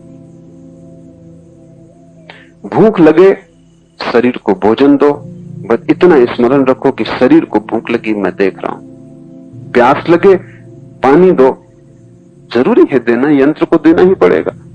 पागल होगा जो आदमी कहे कि इस शरीर में नहीं हूं इसलिए पानी नहीं दूंगा। कार में बैठे हो और पेट्रोल न भरोगे तो क्या करोगे? फिर उतर जाओ कार से, फिर ये चलने वाली नहीं। अब तुम बैठे रहो, चलाने की कोशिश करो, कहो कि पेट्रोल न दूंगा। बस इतना ही काफी है कि कार के साथ एक मत हो जाओ, मालिक रहो, कार की जरूरत को पूरा करो। शरीर की जरूरत पूरी करनी है, वो यंत्र है, उसका उपयोग लेना है, और उपयोग बड़ा है, क्योंकि दुख में भी ले जाने में वो सीढ़ी है और आनंद में ले जाने में भी वही सीढ़ी है। शरीर तो एक सीढ़ी है, और सीढ़ी की खूबी होती है कि उसका एक छोर जमीन पे लगा होता है, दूसरा छोर आकाश में लगा होता है। तुम उसी से नीचे उतर सकते हो, तुम उसी से ऊपर चढ़ सकते हो। शरीर के ही माध्यम से तुम नरक तक आए हो, शरीर के माध्यम से ही तुम स्वर्ग तक पहुंचोगे, शरीर के माध्यम से ही तुम मोक्ष तक भी जा सकोगे। वो माध्यम है, उसे संभाल के रखना है, उसकी जरूरतें पूरी करनी है, लेकिन माध्यम के साथ एक हो जाने का कोई कारण नहीं। यंत्र को यंत्र ही रहने दो। फाउंटेन पेन से तुम लिखते हो, लेकिन तुम फाउंटेन पेन नहीं। पैर से तुम चलते हो, लेकिन तुम पैर नहीं हो। शरीर यंत्र है, उसको संभालो, कीमती यंत्र है, उसको खराब मत कर डालना। दो तरह के खराब करने वाले लोग, एक तो भोग में उसे खराब कर डालते हैं और दूसरे त्याग में उसे खराब कर डालते हैं। दोनों दुश्मन और दोनों ना समझ। कोई वेश्या के घर जाकर उसको खराब कर डालता है, कोई ज्यादा खा खा के खराब कर डालता है, दूसरे छोड़ पे पागल हैं, वो उपवास कर करके खराब कर डालते हैं। या तो तुम इतना पेट्रोल भर देते हो कि भीतर बैठने की जगह न रह जाए, और या पेट्रोल भरते ही नहीं, बस दो अक्कियों पे तुम चलते हो। जितनी जरूरत है उतना दे दो। नौकर की भी चिंता तो करनी ही होगी, उसकी फिक्र रखनी होगी, लेकिन फिक्र से कोई नौकर मालिक नहीं हो जाता। बुद्धि के वश होने से सत्व की सिद्धि होती है, और जैसे जैसे तुम्हारी बुद्धि वश में आती जाएगी, जैसे जैसे तुम साक्षी होते जाओगे, वैसे वैसे तुम पाओगे कि भीतर का जो सत्व है, तुम्हारी जो आत्मा है, तुम्हारा जो वास्तविक अस्तित्व है, वो सिद्ध होने लगा। बुद्धि के भ्रष्ट होने से संसार, बुद्धि के वश होने से आत्मा। बुद्धि मालिक हो तो संसार, बुद्धि गुलाम हो जाए तो परमात्मा। बुद्धि सीढ़ी है, उससे नीचे उतरना अनिवार्य नहीं, उससे तुम ऊपर भी जा सकते हो, लेकिन ऊपर तो केवल मालिक ही जा सकता है। गुलाम नीचे और नीचे और नीचे उतरता जाता। और बुद्धि की गुलामी बड़ी खतरनाक है, क्योंकि वो एक की गुलामी नहीं, बुद्धि तो भीड़ है। अभी कहती क्रोध करो, क्षण भर बाद कहती पश्चाताप करो। एक विचार कहता है भोगो संसार, दूसरा विचार कहता है जाओ खोजो मोक्ष। एक विचार कहता है धन इकट्ठा कर लो, चोरी भी करनी पड़े तो कोई हर्ज नहीं, दूसरा विचार कहता है ये पाप है। ऐसा अनंत विचार है, और उन अनंत विचारों का जोड़ बुद्धि है। बुद्धि अगर एक विचार होती तो भी जीवन में शांति हो सकती थी, लेकिन वो एक विचार भी नहीं, वो तो भीड़, तो बाजार है। बुद्धि की हालत ऐसी है जैसे कि स्कूल हो, क्लास लगी हो, शिक्षक मौजूद हो, तो बच्चे बैठे पढ़ रहे हैं, सब शांत है। शिक्षक बाहर चला गया, उपद्रव, मारपीट शुरू हो गई, किताबें फेंकी जा रही, स्लेटें फोड़ी जा रही, टेबल उल्टा दी गई है, तख्ते पर कुछ कुछ लिखा जा रहा है, गाली गलौज बकी जा रही। ये सब बच्चे, अब इनका कोई मालिक नहीं, इनका कोई देखने वाला नहीं। शिक्षक भीतर कमरे में वापस आ जाते, एकदम सन्नाटा, सब किताबें अपनी जगह पे आ गई, लड़कों की नजरें नीचे झुक गई, वो अपने काम में लग गए। जैसे ही तुम्हारी मालकियत भीतर आती है, बुद्धि एकदम काम में लग जाती। जैसे तुम्हारी मालकियत खो जाती है, बुद्धि एक उपद्रव, एक अराजकता है। और इस अराजकता को मान के चलना बड़ा कठिन है, क्योंकि कहीं भी नहीं ले जा सकती। यहां कोई एक स्वर थोड़ी है, अनंत स्वर है। महावीर का वचन है कि मनुष्य बहुचित्तवान है, वहां एक चित्त नहीं है, बहुचित्त। और महावीर के इस वचन को आत्मिक मनोविज्ञान समर्थन देता है। आधुनिक मनोविज्ञान कहता है मनुष्य पोली साइकिक, बहुचित्तवान है। एक मन नहीं है तुम्हारे भीतर, अनंत मन है। जैसे एक नौकर हो और अनंत मालिक हो, और सब आज्ञाएं दे रहे हैं, और नौकर पगला जाएगा, किसकी माने, किसकी न माने। ऐसे ही तुम पगला गए हो। एक को खोजो ताकि शिक्षक क्लास में वापस आ जाए। एक को खोजो ताकि गुलाम जो बहुत है अपनी अपनी जगह बैठ जाएं। एक मालिक हो तो तुम्हारे जीवन में दिशा आएगी, सत्व की सिद्धि होगी, तुम अपने को जान सकोगे। और इससे, इस सत्व की सिद्धि से सहज स्वातंत्र फलित होता है। अभी जब तक तुम बुद्धि को मालिक बनाए हुए हो, तुम गुलाम रहोगे। जैसे ही सत्व की सिद्धि होगी, सहज स्वातंत्र फलित होगा। ये समझ लेना जरूरी है कि सहज स्वातंत्र क्या है। सिर्फ स्वातंत्र क्यों ना कहा, सहज क्यों? थोड़ा सूक्ष्म है। दो तरह की स्वतंत्रताएं होती हैं। एक स्वतंत्रता तो होती है जो किसी के खिलाफ होती। जब स्वतंत्रता किसी के खिलाफ होती तो वो स्वच्छंदता हो जाती, वो वास्तविक स्वतंत्रता नहीं। तब तुम विपरीत चलने लगते हो। जैसे बुद्धि कहती क्रोध करो, तो अगर तुम उल्टा चलना लगो कि बुद्धि कहती क्रोध करो, हम क्रोध तो नहीं करेंगे, हम क्षमा करेंगे। बुद्धि कहती मार डालो इसको, तुम कहते हो हम मारेंगे तो नहीं, अपनी गर्दन इसके सामने रख देंगे कि तुम मुझे मार डाल। बुद्धि जो कहे उससे विपरीत हम करेंगे, जैसा कि आमतौर से साधु करते हैं। बुद्धि कहती चलो स्त्री को खोजो, साधु जंगल की तरफ भागते। बुद्धि कहती चलो धन को खोजो, साधु धन को छूते नहीं। धन छू जाए तो सांप बिच्छू मालूम पड़ता है। बुद्धि कहती है आराम करो, विश्राम करो, साधु धूप में खड़ा हो जाता, कांटे की सैया बना लेता। ये सच्ची स्वतंत्रता नहीं, क्योंकि जिसके तुम विपरीत जा रहे हो, तुम अभी भी उसी की सुन रहे हो। मालिक वो अभी भी।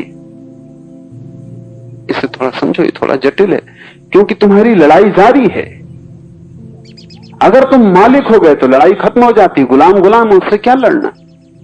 तुम्हारे घर में कोई गुलाम है और वो मालिक हो गया है। वो तुमसे कहता है कि नीचे बैठो तो तुम नीचे बैठते हो, तुमसे कहता है खड़े हो जाओ तो तुम खड़े हो जाते। तुमने तय किया कि अब हम इस गुलाम के विपरीत चलेंगे, तब भी वो तुम्हारा मालिक रहेगा। अब वो कहता है बैठो तो तुम खड़े हो जाते। मानते तुम उसकी नहीं हो, लेकिन फिर भी तुम उसी की मान रहे, क्योंकि वही तुम्हें गतिमान कर रहा है। और गुलाम जरा होशियार हुआ तो जब उसे तुम्हें बिठाना हो तब वो कहेगा खड़े हो जाओ, तो तुम बैठ जाओ। तुम बच नहीं सकते। मुल्ला नसरुद्दीन का बेटा बहुत उपद्रव कर रहा था। नसरुद्दीन ने उससे बहुत कहा चुप बैठ, तो वो और शोरगुल मचाए।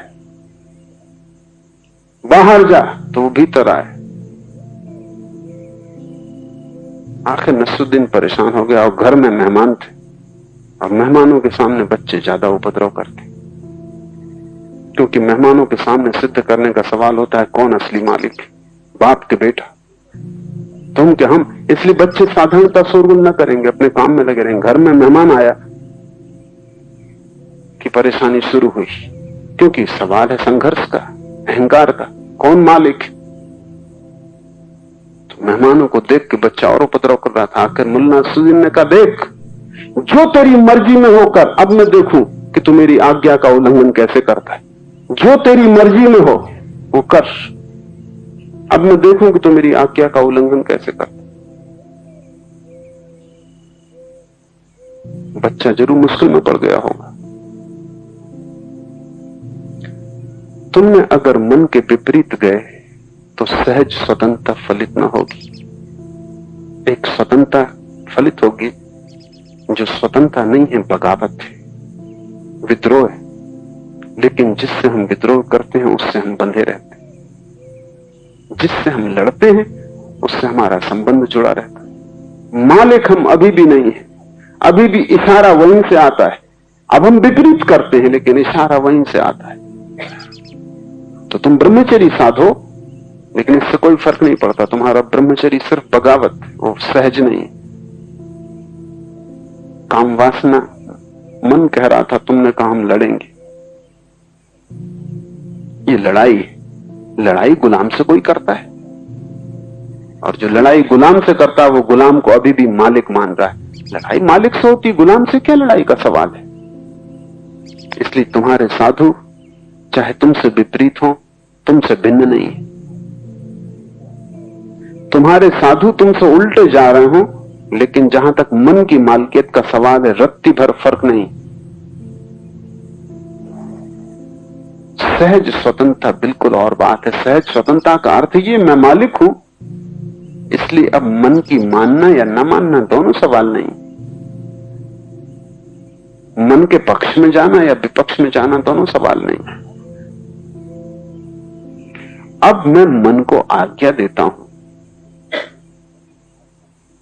अब मैं आज्ञा मानता नहीं। आज्ञा मानने के दो ढंग हैं, मानूं या विपरीत जाऊं, लेकिन दोनों ढंग मानने के ही। बुद्धि जब मालिक हो जाती तो उसकी मालकियत दो तरह की हो सकती है, नकारात्मक और विधायक। तुम चाहो ग्रस्त हो सकते हो, तुम चाहो साधु हो सकते हो, लेकिन फर्क ना पड़ेगा। इसलिए तुम्हारे साधु ग्रस्त के उल्टे रूप शीर्षासन करते हुए कोई फर्क नहीं। और ग्रस्त से ज्यादा तकलीफ नहीं, क्योंकि पैर पर खड़े होना ज्यादा आसान, सिर पर खड़े होना निश्चित ही ज्यादा कठिन। नहीं तो प्रकृति तुम्हें सिर पे ही खड़ा हुआ बनाती। तुम जो कर रहे हो वो उससे विपरीत कर रहे हैं। तुम इकट्ठा कर रहे हो, वो त्याग कर रहे हैं। तुम शरीर की सुरक्षा कर रहे हो, शरीर को असुरक्षित छोड़ रहे हैं। तुम शरीर के लिए अच्छी सैया बना रहे हो, वो कांटे कंकड़ बीन रहे हैं। लेकिन तुमसे ठीक विपरीत, तुम भोजन का स्वाद ले रहे हो, वे उपवास कर रहे हैं, अनशन कर रहे हैं। तुम अच्छे वस्त्रों में ढके बैठे हो, वे नग्न हो गए। ये सहज स्वातंत्र नहीं, ये स्थिति तनाव की, इसमें सहजता नहीं। इसलिए सूत्र कहता है, बुद्धि के वश होने से सत्व की सिद्धि होती है, धीव सात सत्व सिद्धि, और इससे सहज स्वातंत्र फलित होता है। तब तुम स्वतंत्र हो। तब तुम मन की तरफ नहीं देखते कि वो क्या कह रहा है, मैं क्या करूं और क्या ना करूं। तब तुम मन की तरफ देखते ही नहीं। तब तुम्हारा कर्तव्य सहज होता है। तब तुम मन से सचमुच मुक्त हो गए। तब तुम ही निर्णायक होते हो, मन तुम्हारे पीछे चलता है। लेकिन ये तभी घटित होगा जब तुम मालिक हो जाओ। मालिकियत घटित होगी जब तुम साक्षी हो जाओ। मन से लड़ना मत, अन्यथा सहज स्वातंत्र कभी फलित ना होगा। तुम लड़े कि तुमने मन को अपने बराबर मान लिया। तुम जिससे लड़ोगे उसको तुमने समान अधिकार दे दिया। कभी मित्र था, अब शत्रु हो गया, लेकिन तुम खड़े समान हो। मालिक समान नहीं होता। मालिक आकाश में होता है, नौकर जमीन पे होता है। मालकियत आ जाए तो स्वतंत्रता आती है, वो सहज। और सहज स्वतंत्रता बड़ी अनूठी। सुना है मैंने, एक मुसलमान फकीर बायजीद हज की यात्रा को गया, तो उन्होंने तय किया था कि हम 40 दिन का उपवास करेंगे। 5 दिन उपवास के बीत गए थे और वे गांव में पहुंचे। कोई 100 शिष्य बायजीद के साथ थे। वो बड़ा प्रतिष्ठित ज्ञानी था, दूर दूर तक उसकी ख्याति थी। जब वे गांव में पहुंचे तो गांव के बाहर लोगों ने आके खबर दी कि बायजीद तुम्हारा एक भक्त है, उसने हद कर दी। गरीब आदमी है, एकदम गरीब आदमी, सिवाय झोपड़े के उसके पास कुछ न था। उसने झोपड़ा बेच दिया, गाय भैंस थी वो बेच दी, उसके पास जो था उसने सब बेच दिया, और आज पूरे गांव को भोजन पे बुलाया है तुम्हारे स्वागत।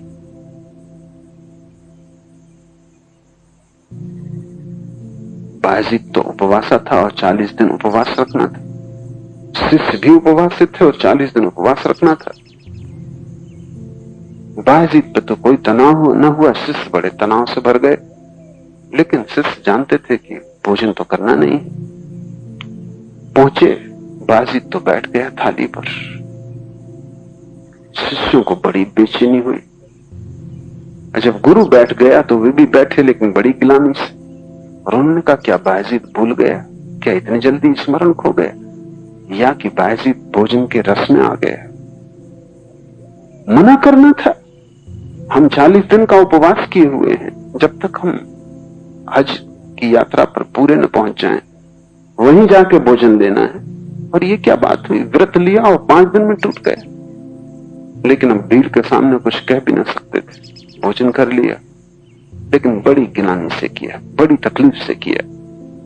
और बायजीद की तरफ देखें तो बड़े हैरान हो, बड़े मजे से भोजन कर रहा है, कोई बेचैनी नहीं है, कोई तकलीफ नहीं।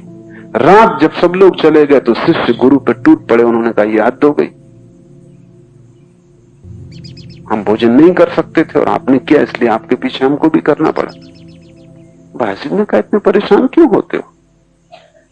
उसने इतने प्रेम से बनाया था कि उपवास तोड़ने जैसा था, और उसके प्रेम को तोड़ने से नुकसान ज्यादा होता। उपवास के तोड़ने से कोई नुकसान नहीं हुआ। हम 5 दिन और उपवास कर लेंगे, 40 दिन पूरे करने, 40 दिन 45 दिन कर लेंगे। उसका प्रेम टूटता, उसे हम कभी न जोड़ पाते।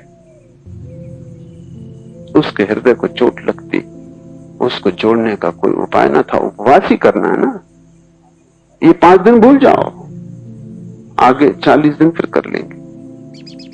फर्क, शिष्य की स्वतंत्रता सहज नहीं। उनको तकलीफ जो हो रही वो ये कि अरे मन की सुन ली, मन तो कह रहा था कि करो भोजन, हम लड़ रहे थे कि ना करेंगे, और मन की सुन ली, गुलामी आ गई। बायजीद मालिक है, ये अपने हाथ में है कि उपवास रखना कि तोड़ना। इसमें मन की कोई बगावत नहीं है, मन से कोई विरोध नहीं है, मन का कोई मानना नहीं। हम मालिक हैं। उपवास रखना तो उपवास रखेंगे, नहीं रखना तो नहीं रखेंगे, निर्णय हमारा होगा। दोनों उपवासी थे, लेकिन दोनों के उपवास में बड़ा क्रांतिकारी फर्क है, मौलिक फर्क है।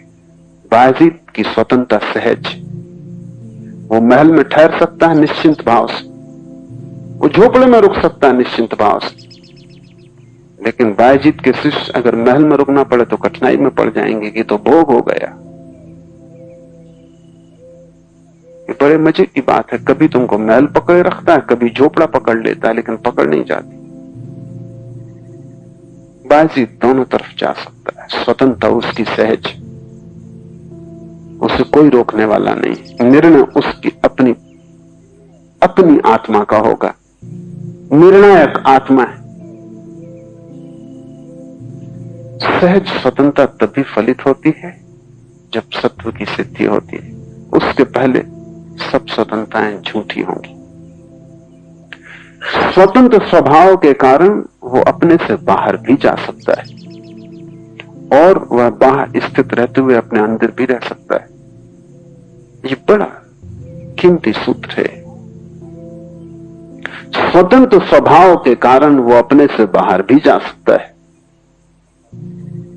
कबीर कपड़ा बुनते रहे, जुलाहे थे, जुलाहे बने रहे। शिष्यों ने बहुत बार कहा कि अभी शोभा नहीं देता कि आप कपड़ा बुनो, कि आप बाजार में बेचने जाओ, आप ग्रस्त नहीं हो। कबीर हंसते, वो कहते सभी उसी का खेल है, बाहर और भीतर एक है। ये हमारी समझ में नहीं आ सकता, क्योंकि हमें बाहर पकड़े हुए हैं, इतने जोर से पकड़े हुए हैं कि बाहर और भीतर एक कैसे हो सकता है। जैन फकीरों ने कहा है संसार और मोक्ष एक है, हम एकदम घबरा जाएंगे, ऐसा कैसे हो सकता है? संसार हमें पकड़े, संसार से हम पीड़ित हैं, मोक्ष इसके विपरीत है, जहां हम मुक्त होंगे, शांत होंगे, आनंदित होंगे, सुखी होंगे, जहां कोई दुख ना होगा। हमारा मोक्ष हमारे संसार की विपरीत होने वाला है। लेकिन जब कोई व्यक्ति मुक्त होता है तो इस जगत में कोई चीज विपरीत नहीं रह जाती, सब विपरीत समाप्त हो जाते। जब कोई व्यक्ति मुक्त होता है तो बाहर और भीतर का फासला खो जाता है, क्योंकि सारा फासला अहंकार की दीवार का है। क्या बाहर और क्या भीतर, बीच में अहंकार खड़ा है, उससे दीवार बनी। जैसे कि हम एक मिट्टी के मटके को लेकर पानी में चले जाएं, नदी में पानी भर लें, तो हम कहेंगे ये मटके के भीतर पानी, ये मटके के बाहर नदी। लेकिन फासला क्या है? सिर्फ एक मिट्टी की दीवार।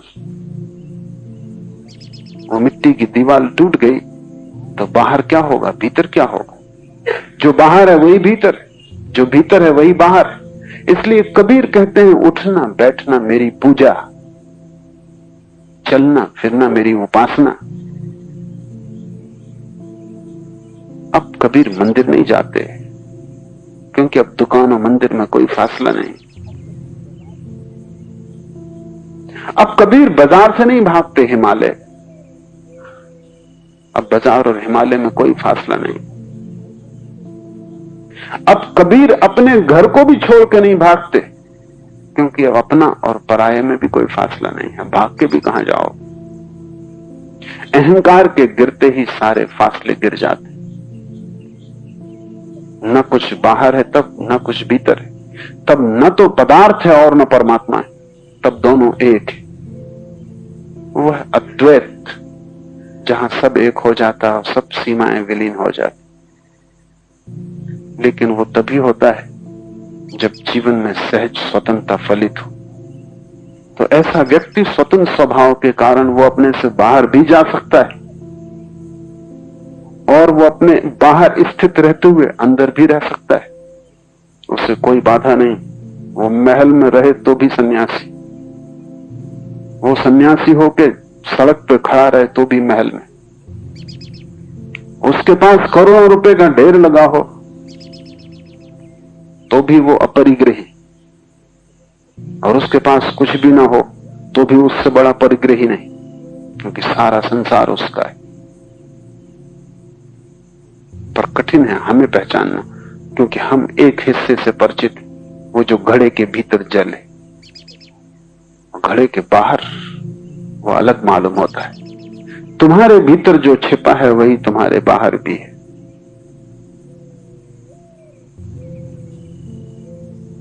तुम्हारे भीतर जो आकाश है वही आकाश बाहर भी है। और तुम्हारा शरीर मिट्टी के घड़े से ज्यादा नहीं, जिसमें थोड़ा सा फासला किया हुआ मालूम पड़ता है। संसार और सन्यास दो नहीं, दो दिखाई पड़ते हैं, क्योंकि तुम एक को ही जानते हो, संसार को, और सन्यास को नहीं जानते। इसलिए तुम संसार के आधार पर ही सन्यास की कल्पना भी करते हो। तुम्हारे सन्यास की धारणा भी तुम्हारे संसार से ही फलित होती। तो तुम उसको सन्यासी कहते हो जो तुमसे बिल्कुल विपरीत। तुम कहते देखो कैसे महान सन्यासी, बिना जूते पैदल चलते हैं, नग्न रहते हैं, धूप में खड़े हैं, वर्षा झेलते हैं, घास पात में सोते हैं, कैसे सन्यासी। तुम्हारा सन्यास की धारणा भी तुम्हारे संसार से फलित होती। तुम्हारे लिए जनक सन्यासी नहीं हो सकते। कैसे होंगे? महल में। तुम्हारे लिए कृष्ण सन्यासी नहीं हो सकते। कैसे होंगे? मोर मुकुट बांधे खड़े, बांसुरी बजा रहे। नहीं, तुम्हारे लिए वे सन्यासी नहीं हो सकते। लेकिन जब तुम्हारी बुद्धि की गुलामी समाप्त होगी और तुम्हारे भीतर का सत्व मुक्त होगा, तब तुम जानोगे कि मोक्ष सब जगह, दुकान उसके लिए बाधा नहीं। मोक्ष सब जगह, साम्राज्य उसके लिए बाधा नहीं। क्योंकि मुक्त तुम्हारी अपनी अनुभव की दशा है। तुम मुक्त हुए कि सब तरफ से संसार खो जाता है, बाहर भीतर सब एक है, पूजा और दुकान बराबर है। तब व्यक्ति जीवन को स्वीकार कर लेता है जैसा है, उसमें फिर रत्ती भर भेद करने की कोई जरूरत नहीं। इसलिए ऐसा भी हुआ कि कसाई भी ब्रह्म ज्ञान को उपलब्ध हो गए। ऐसा हुआ कि परम ग्रस्त भी ब्रह्म ज्ञान को उपलब्ध हो गए। और ऐसा भी होता है कि सब छोड़ के भागा हुआ सन्यासी भी भटकता रहता है और ब्रह्म ज्ञान को उपलब्ध नहीं हो पाता। ये सूत्र आत्यंतिक है। स्वतंत्र स्वभाव के कारण वो अपने से बाहर भी जा सकता है और बाहर स्थित रहते हुए अपने अंदर भी रह सकता है। अब वो मुक्त है, अब उसकी कोई परिभाषा नहीं। अब तुमने अगर परिभाषा की तो तुम उसे न पहचान पाओगे। अब वो अपरिभाष है, अब उसका कोई लक्षण नहीं। अब बहुत कठिन है कहना कि तुम उसे कहां पाओगे। अब वो कहीं भी हो सकता है। ऐसा हुआ कि एक वर्षा काल के पूर्व बुद्ध का एक भिक्षु गांव में गया और एक वेश्या उस पर मोहित हो गई। भिक्षु था भी सुंदर, और फिर भिक्षु का एक अलग ही सौंदर्य है जो साधारण आदमी का नहीं हो सकता। जिसने सब छोड़ा है उसके भीतर एक आभा प्रकट होनी शुरू हो जाती। जिसने व्यर्थ को अलग कर दिया है उसके भीतर सार्थक के फूल खिल जाते। उसके जीवन में एक महिमा प्रकट होती जो साधारण का नहीं प्रकट होती। उस नाचते हुए आनंदित भिक्षु को देखकर वो वेश्या अगर मोहित हो गई तो स्वाभाविक है। वेश्या बड़ी सुंदर थी। सम्राट उसके द्वार पे दस्तक देते थे, सभी को उससे मिलने का मौका भी नहीं मिल पाता। बहुमूल्य उसके साथ एक क्षण का पाना था। वो भागी हुई स्वयं भिक्षु के पास आई सड़क पर और उसने कहा कि इस वर्षा काल का मेरा निमंत्रण स्वीकार करें और इस वर्षा काल मेरे घर रुक जाएं। भिक्षु ने कहा, पूछ लूंगा अपने गुरु को, जैसी उनकी आज्ञा। भिक्षु ने ना तो कहा हां, ना कहा ना। भिक्षु ने कहा, पूछ लूंगा अपने गुरु को। दूसरे दिन सुबह उसने बुद्ध को पूछा, निमंत्रण एक वेश्या का मिला है, मैं क्या करूं? बुद्ध ने कहा, जब वेश्या तुमसे नहीं डरी तो तुम वेश्या से क्यों डरोगे? मेरा सन्यासी इतना कमजोर कि वेश्या से डर जाए? तुम जाओ, वर्षा काल का निमंत्रण मिला, रहो। बाकी भिक्षुओं में बड़ी बेचैनी हो गई, क्योंकि अनेक भिक्षुओं ने राह से गुजरते उस वेश्या को देखा ही था। सुंदर थी, अनेक के मन में वासना भी उठी थी। अनेक ने चाहा होता कि उन्हें निमंत्रण मिलता। एक भिक्षु खड़ा हो गया और उसने कहा कि ये उचित नहीं हो रहा है। सन्यासी और वेश्या के घर ठहरे, ये बात ठीक नहीं, इससे भ्रष्ट होने का डर है। बुद्ध ने कहा, अगर तुम्हें निमंत्रण मिला होता तो मेरी आज्ञा न मिलती। तुम्हारे भ्रष्ट होने का डर, क्योंकि तुम्हें अभी बाहर भीतर का फर्क है। पर जिसे मैं भेज रहा हूं, जानकर भेज रहा हूं, वो बाहर रहे कि भीतर रहे, कोई फर्क नहीं पड़ता है। फिर भी भिक्षुओं का मन न माना और उन्होंने कहा, आप गलती कर रहे हैं, इससे गलत नियम का सिलसिला शुरू होगा, मर्यादा टूटेगी।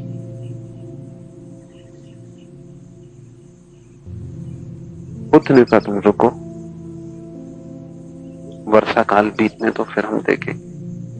रोज रोज भिक्षु खबरें लाने लगे कि वो भ्रष्ट हो चुका है, क्योंकि कोई खबर लाता कि हमने देखा है उसे कि वो नृत्य देख रहा था, नाच चल रहा था वहां रात, और वो भी बैठा था। कोई कहता कि वो गद्दी पे बैठा था मखमल की, कोई कहता है कि उसने कपड़े बदल लिए, कोई कुछ खबरें लाता, कोई कुछ खबरें लाता, कोई कहता हमने आलिंगन में उन्हें देखा है। बुद्ध कहते कि वर्षा काल बीत जाने दो, जल्दी क्या है, तुम अफवाहें क्यों लाते, तुम्हें प्रयोजन क्या है, तुम भ्रष्ट नहीं हो रहे हो। जो भ्रष्ट हो रहा है वो वर्षा काल के बाद वापस लौटेगा। वर्षा काल के बाद भिक्षु वापस लौटा और उसके पीछे वैश्या साथ आई और उस वैश्या ने बुद्ध से कहा कि मुझे भिक्षुणी बना ली। भिक्षु जीत गया, मैं हार गई। मैंने सब उपाय किए और उसने किसी भी उपाय में बाधा न डाली।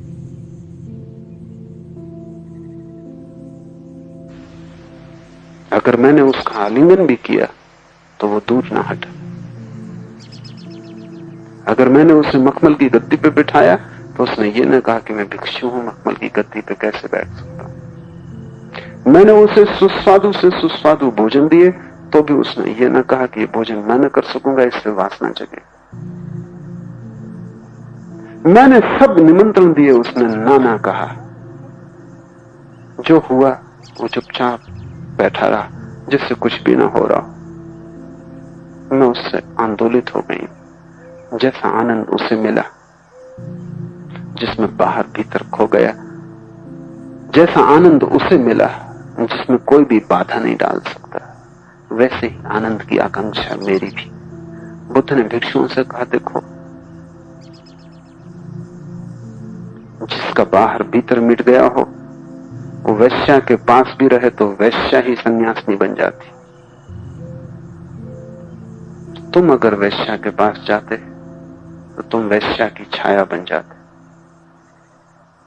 एक तो शुभ है जो अशुभ से डरा होता है, वो कुछ बहुत मूल्य का नहीं। साधु असाधु से डरा होता है, संत असाधु से डरा नहीं होता। संत दोनों के पार चला गया। संत वही है जिससे अब कोई भी स्थिति बदल ना सके, वो बाहर रह के भी भीतर ही बना रहता। वो संसार में भी रहे तो भी संसार उसके भीतर प्रवेश नहीं करता। बुद्ध ने कहा है, सन्यास की परम दशा वही है जब तुम नदी से गुजर जाओ लेकिन पानी तुम्हारे पैरों को न छुए। तुम नदी से गुजरने से डरो, ये कोई परम अवस्था नहीं है, ये तो भय की अवस्था है। 3 सूत्र याद रखें। मन की मालकियत तोड़नी है, साक्षी भाव से टूटेगी, फासला बनेगा। स्वयं की मालकियत सिद्ध करनी है, लेकिन विरोध में जाने से नहीं, ऊपर उठने से। स्वतंत्रता आएगी, अगर विरोध में जाने से आई तो झूठी होगी। स्वतंत्रता में तनाव और परेशानी होगी, वो शांत नहीं होगी, वो सहज नहीं होगी। ऊपर जाने से, साक्षी बनने से, लड़ने से नहीं। धर्म में योद्धा की जगह ही नहीं। धर्म में सिर्फ ऊपर उठना है, लड़ना नहीं, क्योंकि जिससे तुम लड़े तुम वहीं रुक जाओगे, उसी के तल पर। मन को शत्रु नहीं बनाना है, मन के पार जाना, अतिक्रमण करना है। और मन के पार जाने का सूत्र है साक्षी भाव। जैसे तुम ऊपर गए, सहज स्वतंत्रता, स्पॉन्टेनियस फ्रीडम घटित होगी, मुक्तता घटित होगी। और उस मुक्तता का कोई विरोध नहीं है किसी से। ऐसी मुक्ति में तुम उस दशा में पहुंच जाओगे जहां अपने से बाहर भी रहो, भीतर भी रहो, कोई फर्क नहीं पड़ता, क्योंकि बाहर भीतर का फासला ही गिर गया। संसार और मोक्ष एक है। सब द्वैत समाप्त हो गया, सब द्वंद्व खो गया, अद्वंद और अद्वैत की स्थिति। आज इतना है।